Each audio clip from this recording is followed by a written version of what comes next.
আজকে এই মাছটা রান্না করব, তাই প্রথমে এটা ভাজি করে নিচ্ছি। লবণ দিয়ে দিলাম, মরিচের গুঁড়া, হলুদের গুঁড়া দিয়ে একটু ভালোভাবে মাখিয়ে কিছুক্ষণ রেখে দিব।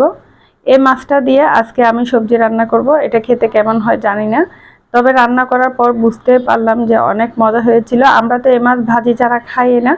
তো যাই হোক, মাছটা ভাজি করার জন্য আমি ফ্রাই প্যানে প্রথমে তেল দিয়ে দিয়েছি আর একটু সামান্য দিয়ে দিয়েছি।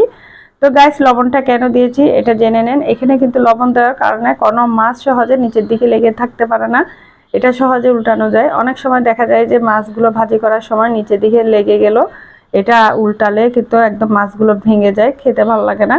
তো এইভাবে লবণ দিলে কিন্তু মাছটা সহজে আটকে না। তো যাই হোক, এই যে দেখতে পাচ্ছেন খুব সুন্দর করে মাছটা আমার ভাজি হয়ে গিয়েছে, একদম উঠে গেল। আর না হলে কিন্তু একদম নিচের দিকে লেগে যেত। যাই হোক, এগুলো আমি দুইবার করে ভাজি করে নিয়েছি। মাছটা ভাজি করা হয়ে গিয়েছে। আমি মাছের এই তেলটা দিয়ে কিন্তু রান্নাটা করে নিচ্ছি। একটা কড়াই বসিয়ে দিয়েছি, এখানে ফোড়নের জন্য কাঁচামরিচ আর রসুন দিয়ে দিলাম। তারপর পেঁয়াজ কুচি দিয়ে বেশ কিছুক্ষণ নাড়াচাড়া করে নিচ্ছি।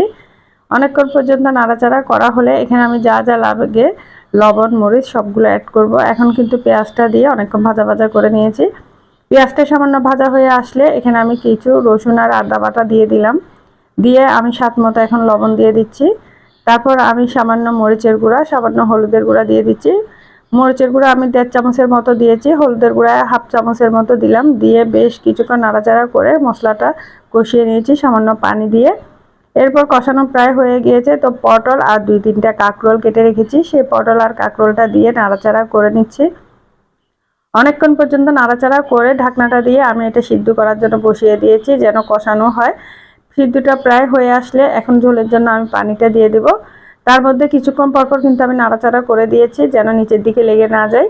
এখন পানিটাও দিয়ে দিয়েছি, আর যে মাছটা ভাজি করে রেখেছি মাছটা আমি দিয়ে দিলাম। দিয়ে একটা টমেটো কুচি করে একদম কেটে উপরের দিকে দিয়ে ঢাকনাটা দিয়ে বেশ কিছুক্ষণ রান্না করে নিলাম। এবার দেখেন আমাদের এই সবজিটা প্রায় হয়ে গিয়েছে। এটা খেতে খুবই মজা লেগেছিল। এটা হলো গরিবের ইলিশ মাছ। যাই হোক, এটা আসলে অনেক সুস্বাদু ছিল আর মাছটা একদম তরতাজা ছিল। এখন ধনিয়া পাতাও দিয়ে দিলাম। ধনিয়া পাতা দিয়ে এই সবজিটা প্রায় আমার হয়ে গেছে। এটা দিয়ে গরম ভাতের সাথে খেতে খুবই ভালো লাগে। খুব মজা করে ভাত খেয়ে নিলাম। তো আজকে এ পর্যন্ত, সবাইকে ধন্যবাদ।